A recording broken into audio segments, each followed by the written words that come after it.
श्री स्वामी समर्थ। नमस्कार, मी मंगल तुम्हा सर्वांचं नवीन एका व्हिडिओमध्ये अगदी मनापासून खूप खूप स्वागत करते।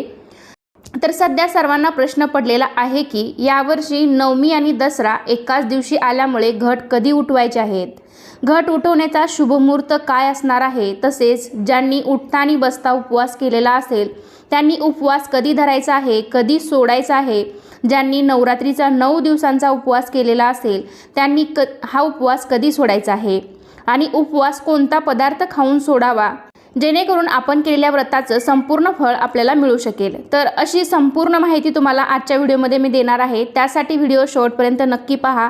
चॅनेलवरती नवीन असाल तर चॅनेलला नक्की सबस्क्राइब करा। लगेचच आजच्या व्हिडिओला सुरुवात करूयात। तर 3 ऑक्टोबरला सर्वांनी आपापल्या घरी घटस्थापना केलेली असेल, घट बसवले असतील, अनेक जणांनी उपवासही केले असतील, सगळ्यांची देवीची सेवा चालू असेल। नवरात्रीचे हे 9 दिवस इतके पवित्र, शुद्ध आणि सात्विक असतात की आपल्याला ते 9 दिवस कसे जातात कळतही नाही। आणि बघता बघता नवरात्रीचे 9 दिवस संपत देखील आलेले आहेत। तर यावर्षी एक असा विशेष योगायोग झालेला आहे की तो म्हणजे खंडे महानवमी आणि दसरा एकाच दिवशी आल्यामुळे उपवास कधी सोडायचा आहे आणि घट कधी उठवायचे आहेत। कारण काही जण आपापल्या परंपरेनुसार नवमीला तर काही जण दसऱ्याच्या दिवशी घट उठवतात। आमच्याकडे सुद्धा दसऱ्यालाच घट उठवले जातात। पण तुमच्याकडे जर पूर्वीपासून नवमीला घट उठवत असतील तर तुम्हाला नवमीलाच घट उठवायचे आहेत।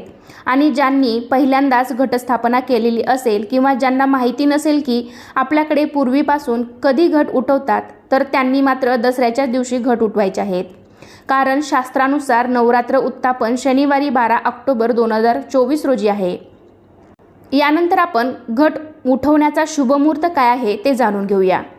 तर शनिवारी 12 ऑक्टोबरला दसरा आहे, पण दशमी तिथी ही 12 तारखेला शनिवारी सकाळी 10:58 सुरू होते। म्हणजे सकाळी 11 वाजता सुरू होते ती दुसऱ्या दिवशी 13 तारखेला 9:08 संपते।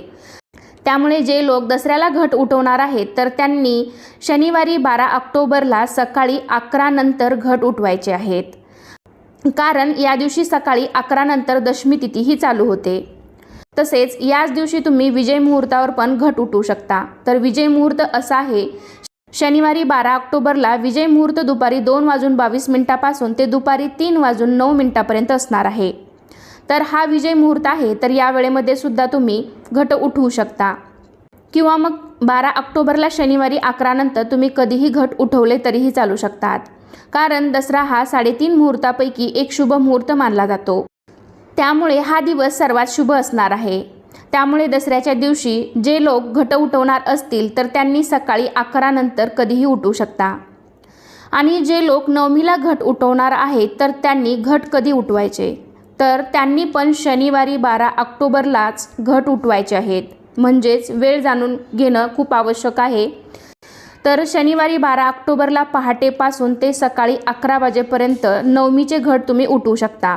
शनिवारी 12 तारखेला सकाळी पहाटेपासून ते 11 वाजेपर्यंत नवमी तिथी असणार आहे। त्यामुळे नवमीचे जे घट उठवतात तर त्यांनी या वेळामध्येच घट उठवायचे आहेत। तर अशा प्रकारे आपापल्या परंपरेनुसार त्या दिवशी घटाचे उत्तापन करायचे आहे। तर यानंतर आपण पाहूया उपवास कधी सोडायचे। तर नवरात्रीमध्ये काही जण 9 दिवसांचा उपवास करतात, तर काही जण उठता बसता उपवास करतात, तर काही जण अष्टमी आणि नवमीचा उपवास करतात। तर ज्यांचा नवरात्रीचा 9 दिवसांचा उपवास आहे तर त्यांनी प्रतिपदेपासून म्हणजेच नवरात्रीच्या पहिल्या दिवसापासून उपवास केलेला असेल तर तो उपवास आपल्याला 9 दिवसांचा उपवास आहे तो शनिवारी 12 ऑक्टोबरला घट उठवल्यानंतर सोडायचा आहे। तुम्ही तुमच्या पद्धतीनुसार नवमीला घट उठवले किंवा दसऱ्याला घट उठवले तरीही आपल्याला घट उठवल्यानंतर आपल्याला हे उपवास सोडायचे आहेत। आणि ज्यांनी फक्त अष्टमी आणि नवमीचा उपवास केलेला असेल तर त्यांनी अष्टमीला उपवास धरायचा आहे, त्याचबरोबर नवमीला सुद्धा उपवास धरायचा आहे आणि दुसऱ्या दिवशी म्हणजेच दसऱ्याच्या दिवशी सकाळी घट उठवल्यानंतर हा उपवास सोडायचा आहे। म्हणजे थोडक्यात सांगायचं झालं तर अष्टमी आणि नवमीचा उपवास सुद्धा दसऱ्याच्या दिवशी सोडायचा आहे। त्याचबरोबर उठता बसता उपवास हा खूप जणांचा असतो, तर त्यांनी उपवास कधी सोडायचा आहे। तर बघा, ज्यांनी उठता आणि बसता उपवास केलेला असेल तर त्यांनी नवरात्रीच्या पहिल्या प्रतिपदेला उपवास केलेला असतो आणि दुसऱ्या दिवशी सकाळी सोडलेला असतो। तर त्यांनी उठता उपवास हा शुक्रवारी महाअष्टमीला करायचा आहे। शुक्रवारी 11 ऑक्टोबरला आपल्याला दिवसभर उपवास करायचा आहे। तुम्ही सकाळ संध्याकाळ फराळाचे पदार्थ खाऊ शकता। ज्याप्रमाणे तुम्ही उपवास केलेला असेल तर त्याप्रमाणे 12 तारखेला सकाळी घट उठवल्यानंतर आपल्याला हा उपवास उठता उपवास हा सोडायचा आहे। थोडक्यात काय तर यावर्षी नवमी आणि दसरा एकाच दिवशी आल्यामुळे सर्वांनी उपवास दसऱ्याच्याच दिवशी फक्त घट उठवल्यानंतर सोडायचे आहेत। घट उठवायच्या आधी सर्वांकडे महानैवेद्य बनवला जातो। काही जण गोडाधोडाचे पदार्थ बनवतात तर अनेक जणांकडे पुरणपोळीचा नैवेद्य बनवला जातो।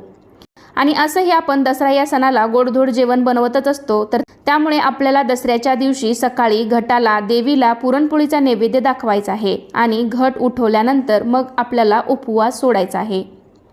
काही जण पुरणपोळीचा नैवेद्य दाखवायच्या थोडंसं आधी दही भाताचा नैवेद्यही दाखवतात आणि घटामध्ये पण थोडासा दही भात टाकतात गारवा म्हणून। तुमच्याकडे जर ही पद्धत असेल तर तुम्ही करू शकता। आणि अनेक ठिकाणी दही भात खाऊन सुद्धा उपवास सोडतात। किंवा मग तुमच्याकडे जर पुरणपोळीचं जेवण बनत असेल तर आपल्याला घट उठवल्यानंतर पुरणपोळीचं सात्विक असं जेवण ग्रहण करूनच उपवास सोडायचा आहे। उपवास सोडताना तुम्हाला चुकूनही तामसी पदार्थाचे सेवन करायचे नाही। मग कांदा लसूण यांचाही समावेश हा तामसी पदार्थामध्ये होतो।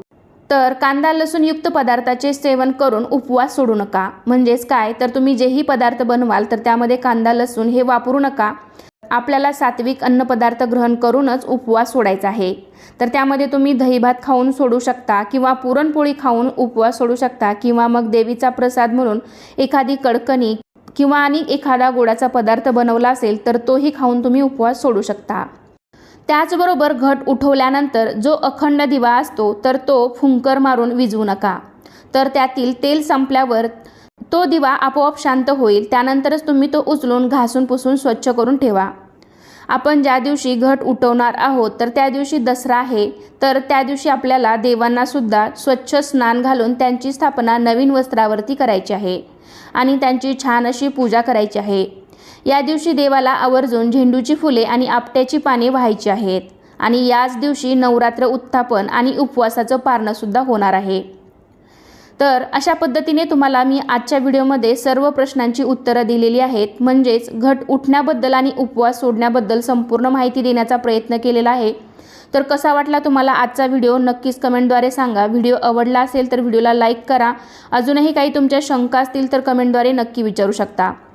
चला तर मग पुन्हा भेटूया अशाच एका छानशानी माहितीपूर्ण व्हिडिओमध्ये। तोपर्यंत धन्यवाद। श्री स्वामी समर्थ।